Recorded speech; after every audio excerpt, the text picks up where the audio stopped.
Bueno, muy buenas noches. En esta noche vamos a presentar una entrevista a la trabajadora social y feminista Liz Villanueva, que en esta noche nos acompaña para abordar el tema de sororidad e igualdad.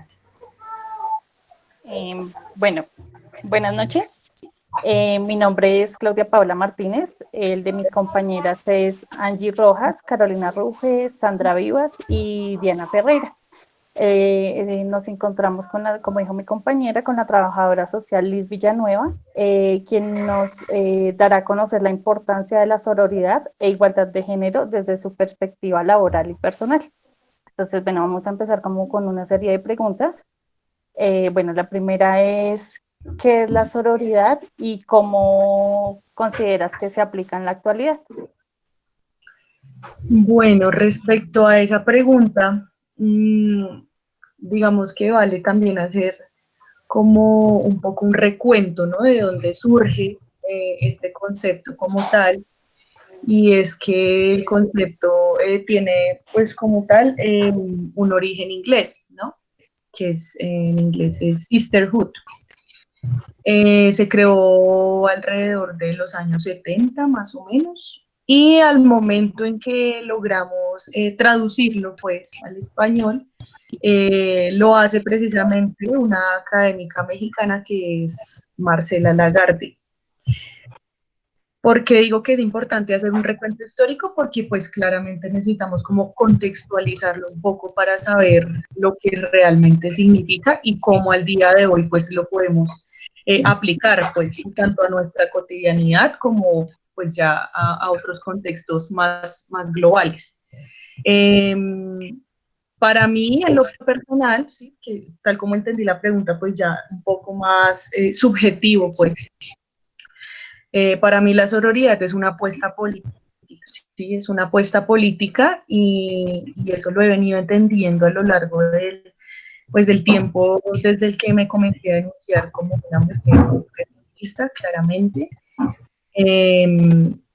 ¿Por qué es una apuesta política? Porque digamos que a nosotras, si nos vamos a la historia de cada una, estoy segura que todas tendríamos algo en común, y es el hecho de que jamás nos enseñaron, nos educaron para hermanarnos como mujeres, ¿sí?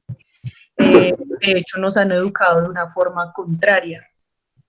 Y en ese sentido, pues la sororidad para mí es una apuesta, porque claramente al momento en que yo he logrado compartir con diferentes mujeres, ¿no? Porque igual no hay como una sola forma de ser mujer, y eso hay que aclararlo, con las diferentes mujeres con las que me he encontrado en diferentes escenarios, no solo en el académico, ¿no? Porque también está como en el ámbito espiritual, en el ámbito colectivo, bueno, en diferentes escenarios. Pues me he dado cuenta del poder que esto realmente tiene, ¿sí? El simple hecho de, como mujeres, encontrarnos y hablar, pues, ya sea con diferentes fines, hablar para sanar, hablar para proponer, hablar para construir y para deconstruirnos, claro está.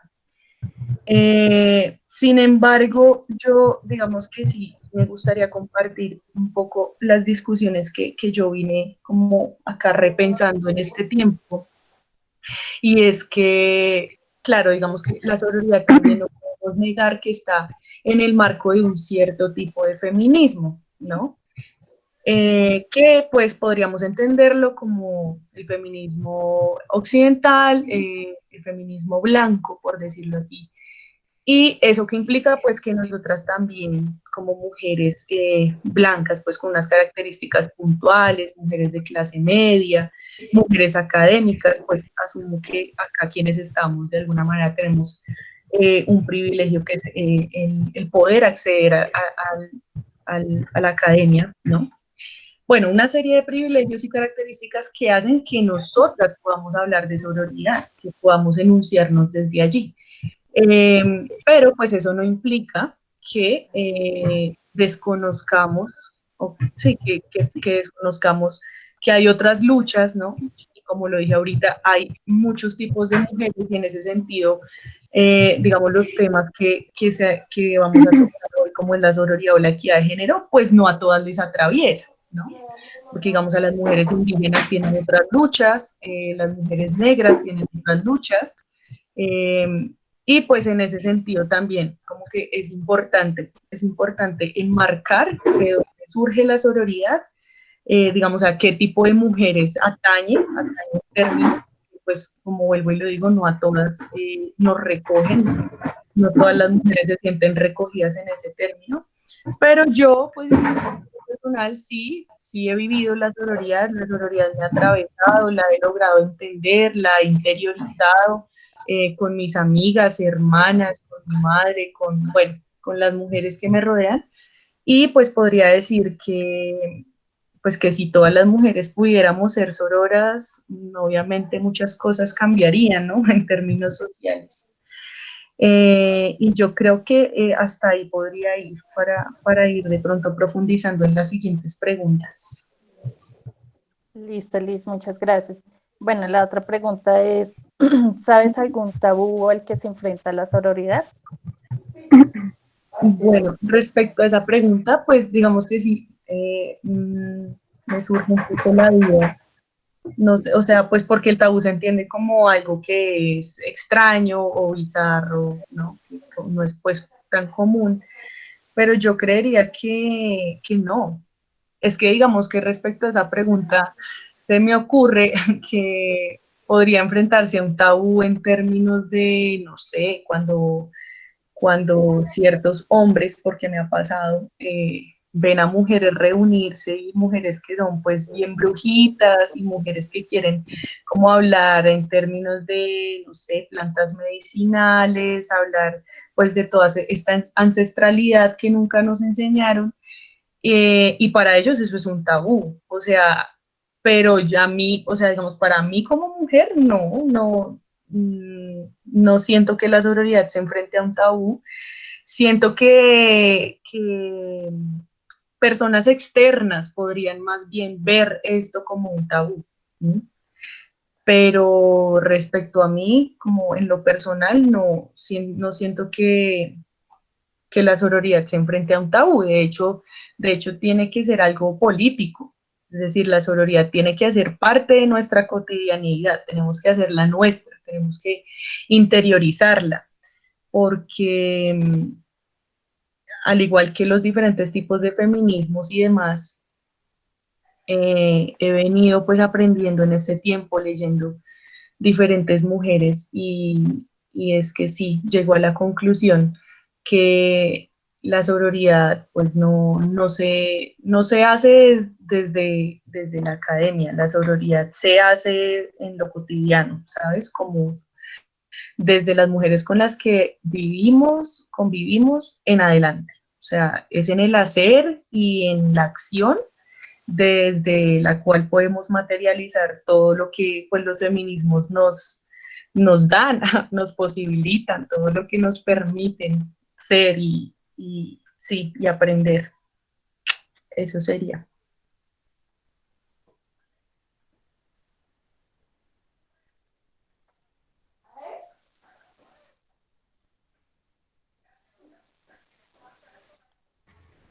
Dianita, ¿sigues con la tercera pregunta?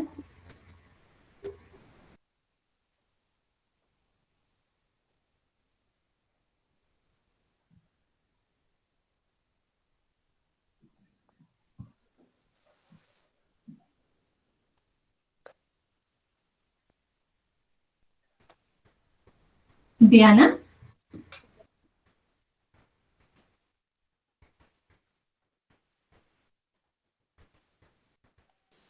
Aló, listo, ya se te escucha. ¿me escuchas? Ay, qué pena. Es que iba a compartir la pantalla para mostrarle la fanpage, pero no, definitivamente no me dejó.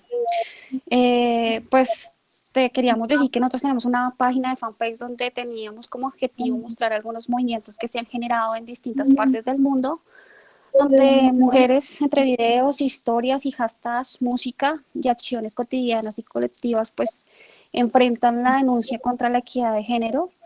Y pues nosotros teníamos como el objetivo de movilizar un llamado a las mujeres de unirnos en una sola palabra, que es la sororidad.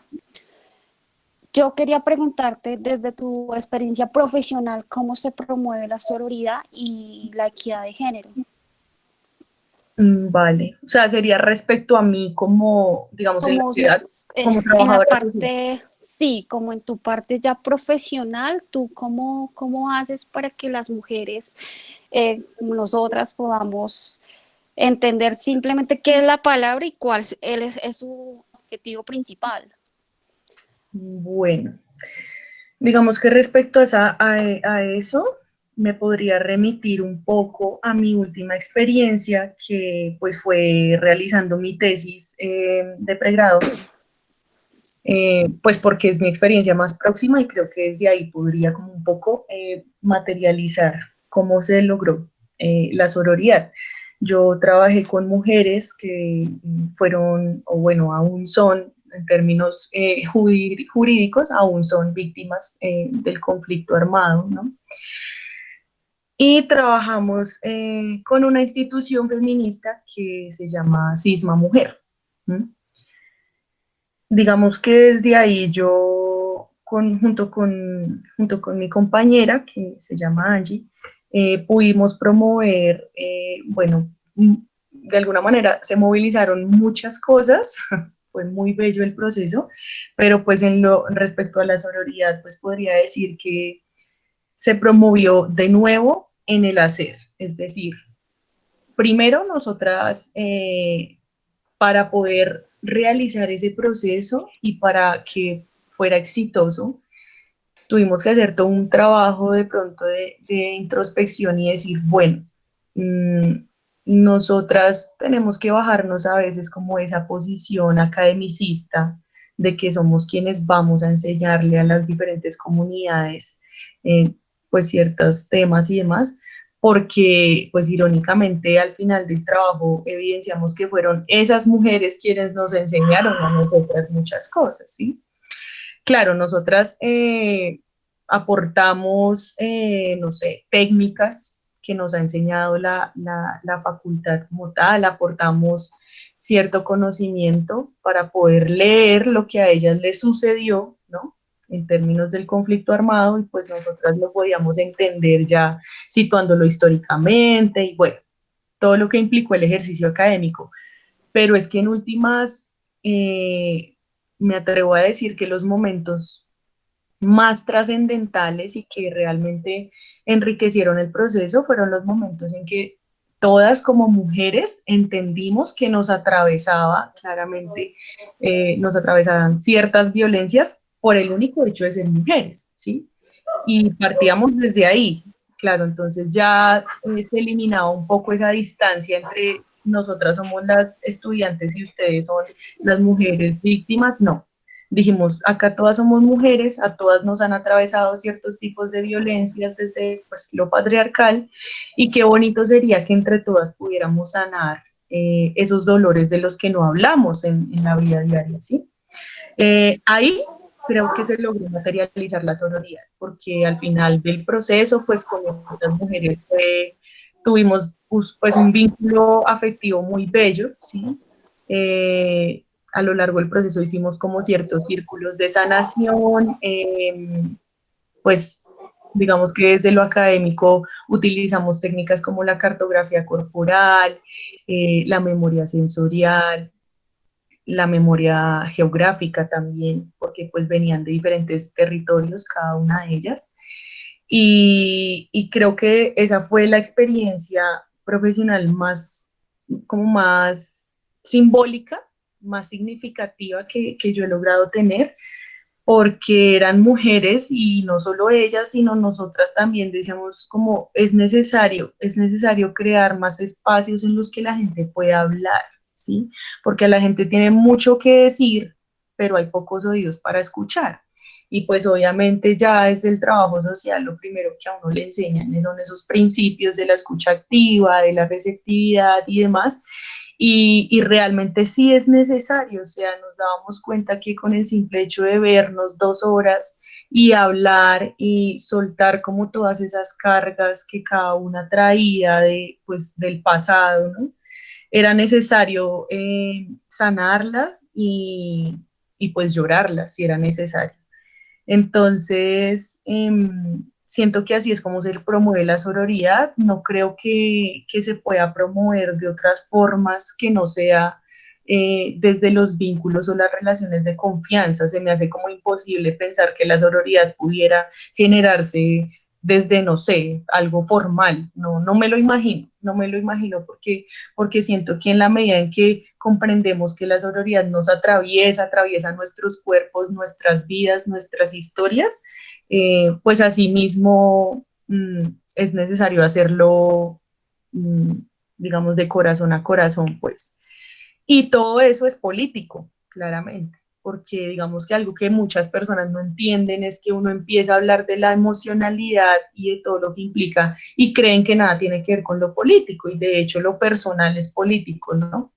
Entonces, creo que todo lo que yo les estoy hablando fue con un sentido profundamente político y pues así es como yo siento que se puede materializar la sororidad desde lo profesional y pues ya específicamente como trabajadora social, ¿no?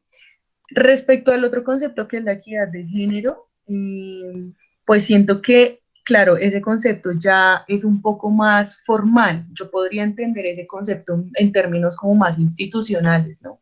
Me lo pienso pues con esta institución con la que trabajamos, que es Cisma Mujer, y el hecho de que pues las personas, las mujeres que trabajan allí, que son psicólogas y son abogadas, pues obviamente día a día están como articulándose con diferentes organizaciones, ONGs y demás, pues para así mismo poderles garantizar a las mujeres que son víctimas de diferentes violencias, garantizar otras formas de vida respecto a lo laboral, bueno, como que muchas formas en las que ellas se puedan organizar y puedan buscar una estabilidad aquí en la ciudad, ¿no? Porque pues todas sabemos que Bogotá también tiene unas dinámicas muy diferentes en términos sociales, laborales, y pues no es tan fácil cuando son mujeres pues que son desplazadas de sus territorios, ¿no?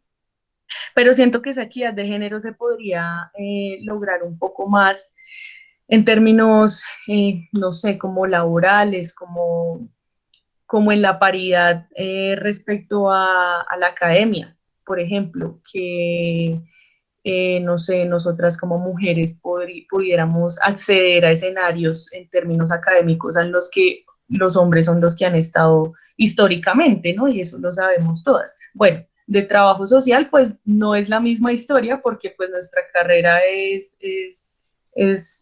ha sido feminizada históricamente, pero en otras no, pensémonos en una ingeniería, por ejemplo, o sea, siento que esa equidad de género se puede lograr en términos más como académicos, porque siento que no es un concepto como que atañe tanto a, digamos, a lo popular o a lo colectivo, ¿saben? Como que las personas en esos otros ámbitos se piensan ya otras cosas. Entonces, pues siento que es en lo académico en lo que nosotras podríamos luchar por una equidad de género, ¿no? Como una forma eh, más puntual y más organizada de acceder a ciertos escenarios, de abrir espacios para mujeres académicas, que en las revistas indexadas las autoras sean mayoritariamente mujeres, ¿sí?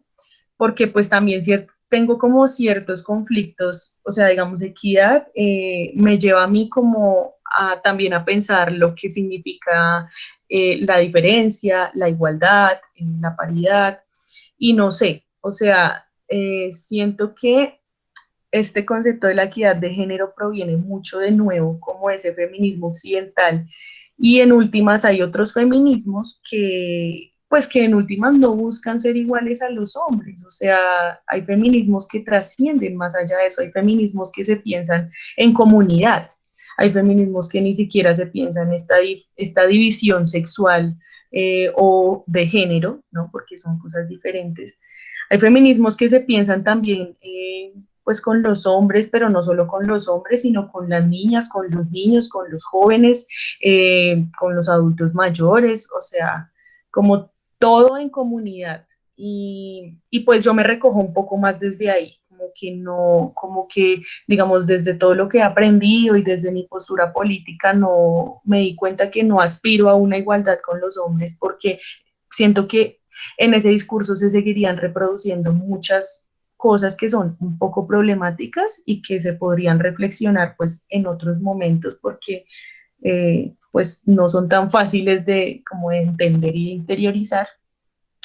Entonces, como que tengo un poco de diferencias como con este concepto de la equidad de género, pero pues eso sería lo que podría pues aportar, y también pensándolo profesionalmente, porque pues igual sabemos que en la vida profesional vamos a tener que pues como que seguir luchando por abrir esos escenarios y porque nos reconozcan, ¿no? Igual a las mujeres no se desconoce que nos toca siempre como esforzarnos mucho más para que se reconozca nuestra capacidad de análisis, nuestra inteligencia, o sea, todas las habilidades y todo lo que luchamos en la carrera para poder ser unas buenas profesionales y que pues seamos reconocidas, ¿no?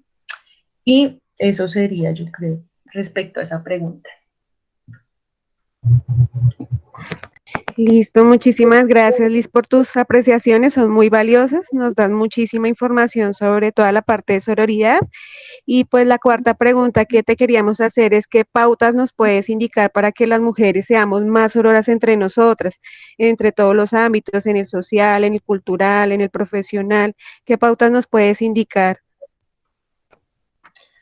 Bueno, pues yo creo que más que pautas, porque pues todas tenemos como historias de vida distintas y demás, pero obviamente hay unas apuestas generales, claramente.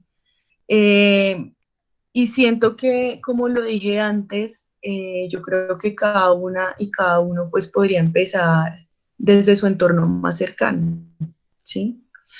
Porque es que cada, o sea, digamos, los feminismos en últimas nos invitan a eso. La apuesta política del feminismo es que nos revisemos, ¿no?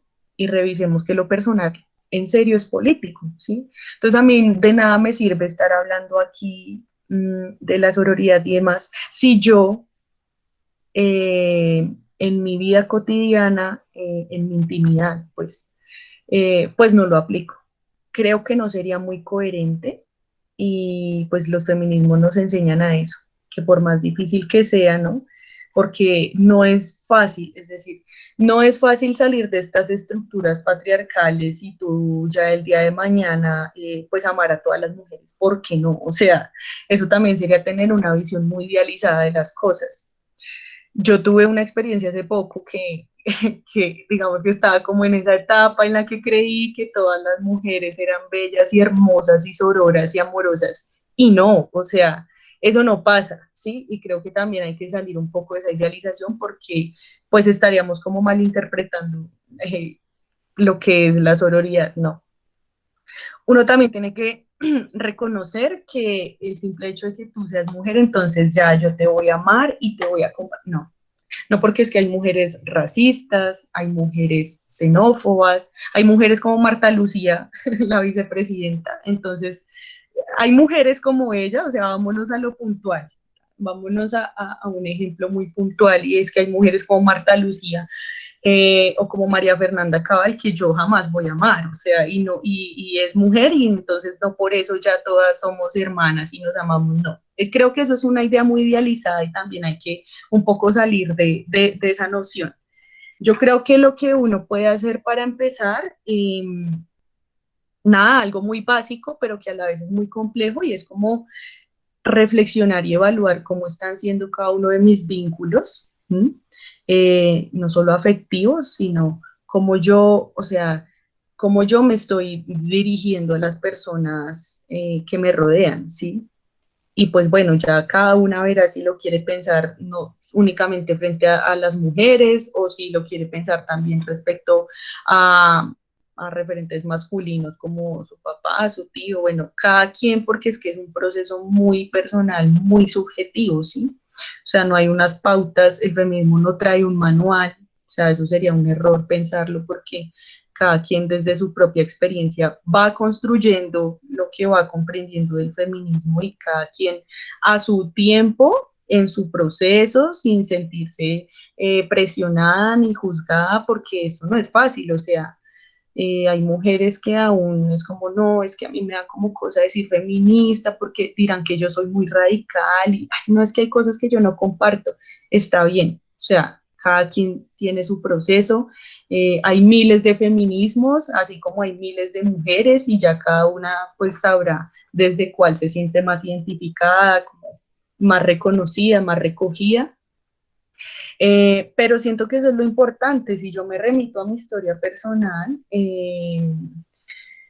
respecto al ejercicio de sororidad, pues es más como una cuestión de atreverse a acompañar, ¿sabes? Y no solo acompañar en términos físicos, sino acompañar emocionalmente, acompañar y entender los dolores y los traumas, porque pues muchas tenemos traumas y de diferentes violencias y no está mal, pues enunciarlo, ¿no? Pero creo que cada una pues tiene que hacer como ese ejercicio. Si yo realmente me sentaba a comprender la historia de la otra o del otro, si realmente me tomó el tiempo de entender que esa persona probablemente no tenga los mismos privilegios que yo o por el contrario, pues no tenga las mismas opresiones que yo, ¿sí? Digamos, yo no les puedo negar que para mí ha sido difícil pues sanar mis vínculos con lo masculino, ¿sí? Desde mi padre en adelante, ya sean excompañeros y demás, porque no es fácil, ¿sí? No es fácil y pues uno tiene que sanar muchas cosas que en un momento naturalizó, pero que no son naturales, no son normales, la violencia no se debe normalizar, ¿sí? Y empezar a hacer ese proceso no es fácil porque eso creo que lo más bonito, pero a la vez lo más complejo que me ha dejado este camino del feminismo es tener la capacidad de voltear atrás y empezar a hacer todo un recuento de la historia de vida y decir, ok, ¿qué permití? ¿Qué fue lo que pasó? Esto no es normal. ¿Qué es lo que ya no quiero volver a vivir? ¿Qué es lo que ya no voy a permitir de ahora en adelante? A reconciliarse también con el cuerpo, ¿no? Que es el primer territorio que nosotras habitamos como mujeres, reconciliarnos con nuestro cuerpo, con nuestras emociones, mejor dicho, hacer todo un trabajo de construcción y de desaprender la forma en que nos educaron, porque es que a nosotras nadie nos enseñó lo que el feminismo pues nos ha enseñado, o bueno, lo digo yo como Liz Villanueva.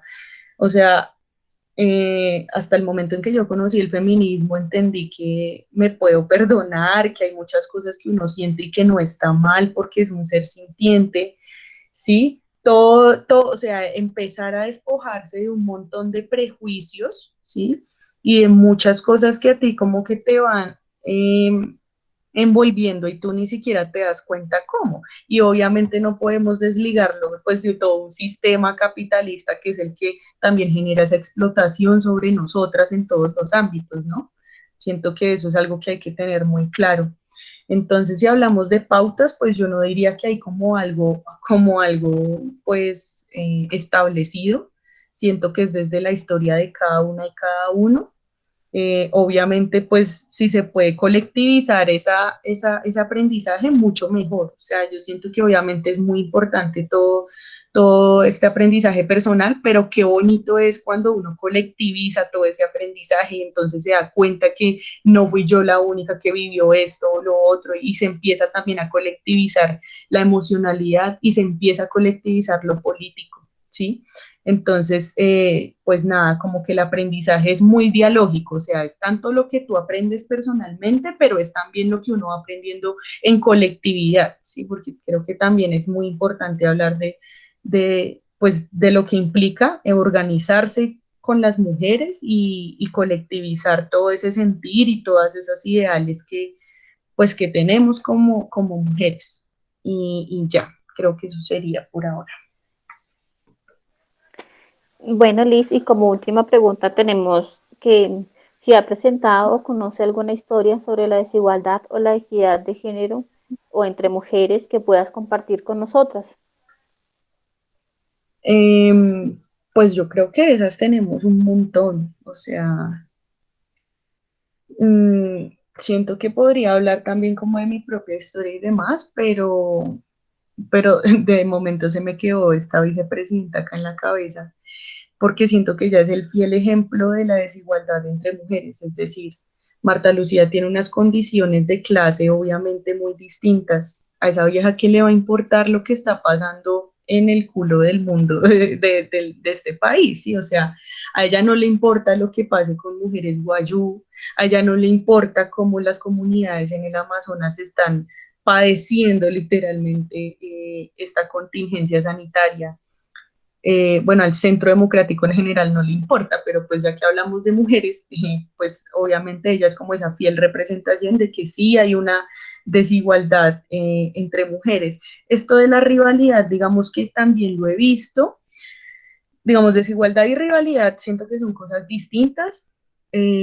Hablaría de desigualdad, pues respecto al ejemplo que acabo de nombrar, porque siento que la desigualdad en términos de raza, en términos de clase, en términos de sexo, que es diferente, en términos étnicos. Bueno, como que hay muchas desigualdades que pues como lo dije anteriormente, no solo tienen que ver con el género, ¿no? Bueno, la comprensión respecto al género. Entonces creo que el mayor ejemplo podría ser ese, o sea, es lo que estamos viviendo en este momento con todas estas señoras que representan a ese partido y que es todo lo que implica también, o sea, tenemos derecho a decir como ella no me representa y no nos representa en lo absoluto como mujeres, o sea, porque es una mujer que sigue reproduciendo discursos muy patriarcales, capitalistas, racistas, o sea, es una mujer que no ha aportado en lo absoluto. Entonces, como que el hecho de, ay, no, pero es que miren, igual reconozcan que es la primera mujer que logra acceder, o sea, hablemos de Claudia López, entonces, o sea, ese tipo de mujeres que realmente el hecho de que sean mujeres o que, bueno, o que se autodenominen mujeres, no quiere decir absolutamente nada, porque siguen reproduciendo un montón de cosas en términos de clase que, pues, que no, o sea, a la final no terminan aportando nada. Eso respecto a la desigualdad.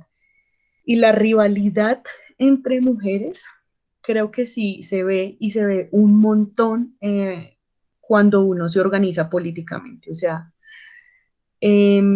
digamos que, bueno, venimos hablando de que hay diferentes feminismos, ¿no? Por ejemplo, está el feminismo marxista, pongamos un ejemplo, que fue lo que una vez me sucedió. Entonces, hay muchas mujeres que desde las organizaciones de base, desde las organizaciones sociales, claro, como que le apuestan un montón a esto de la clase, ¿no? Y acabemos con la burguesía y ta, pero entonces siguen desconociendo e invalidando los saberes y los aprendizajes de otras compañeras, porque eso pasa y me pasó, ¿sí? Entonces es como, ok, no, yo entiendo que obviamente acá hay unos lineamientos, yo entiendo que tenemos una apuesta súper grande y que la izquierda colombiana, mejor dicho y tal, pero pues es que no, o sea, ya creo que es el tiempo de reconocer la variedad de mujeres que existimos, o sea, creo que ya es tiempo como dejar a un lado eso de mi postura es válida y la tuya no, ¿sí? Porque es que luchar por la clase es más importante que luchar por la raza, por ejemplo.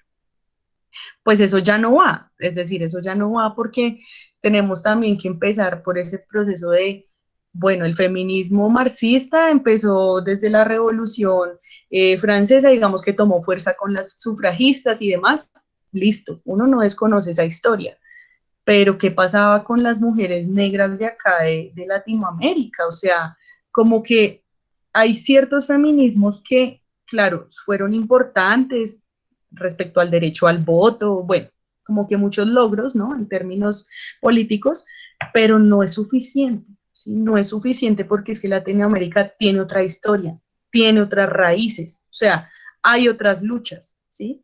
Entonces, como que el hecho de que queramos, como siempre, aplicar o querer que lo eurocéntrico y lo que viene de afuera siempre entonces encuadre en nuestro territorio, pues no, o sea, porque acá también hay otras formas de construir, ¿sí?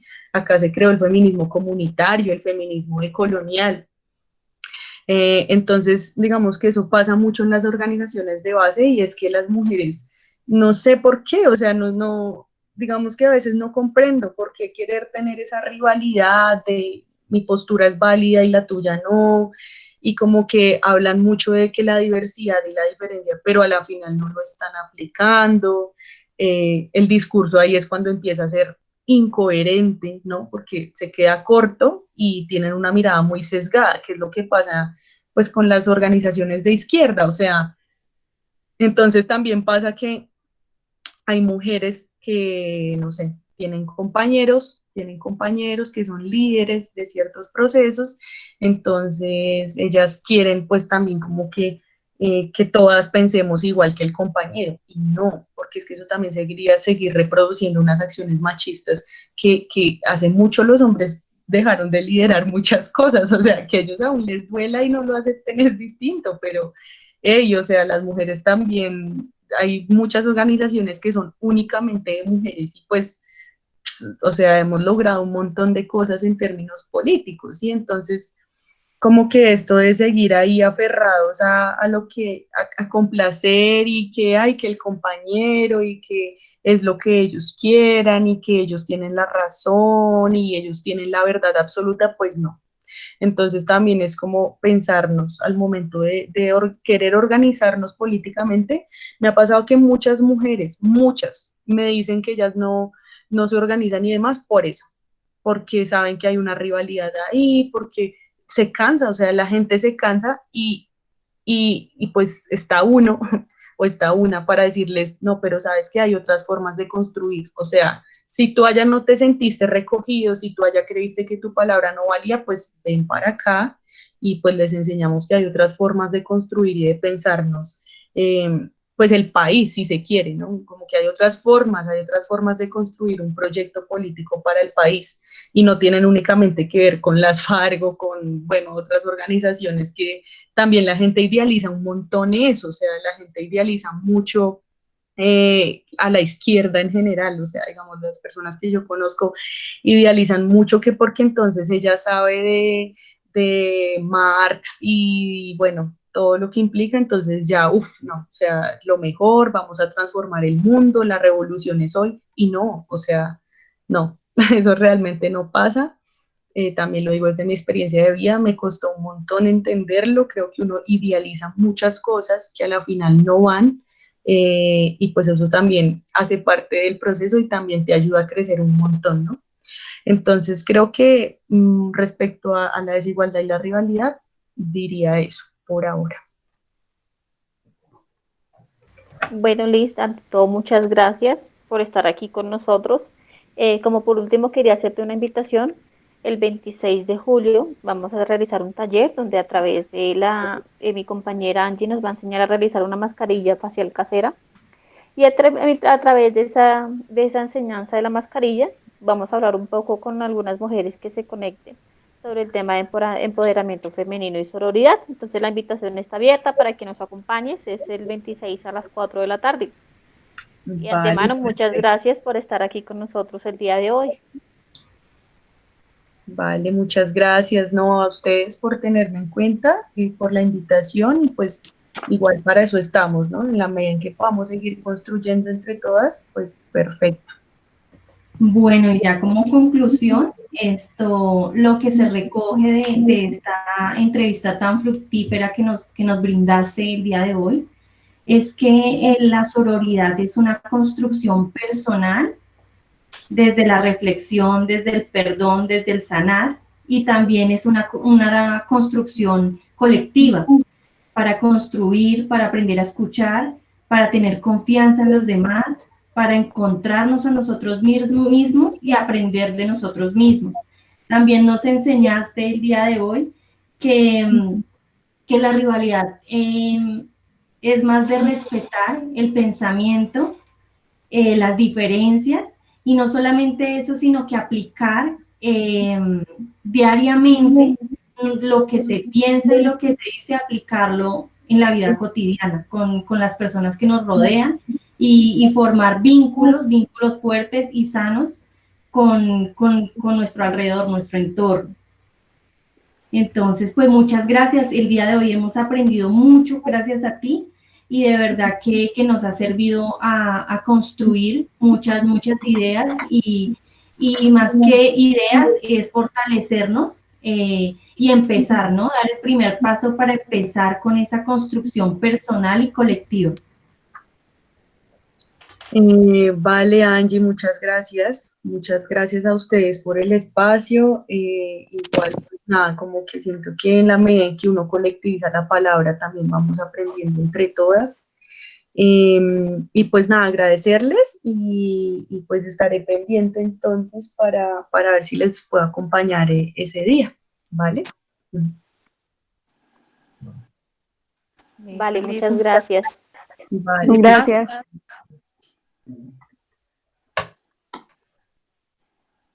Bueno, muchas gracias. Voy a detener ya la grabación. Muchas gracias, Liz. Liz ya se fue.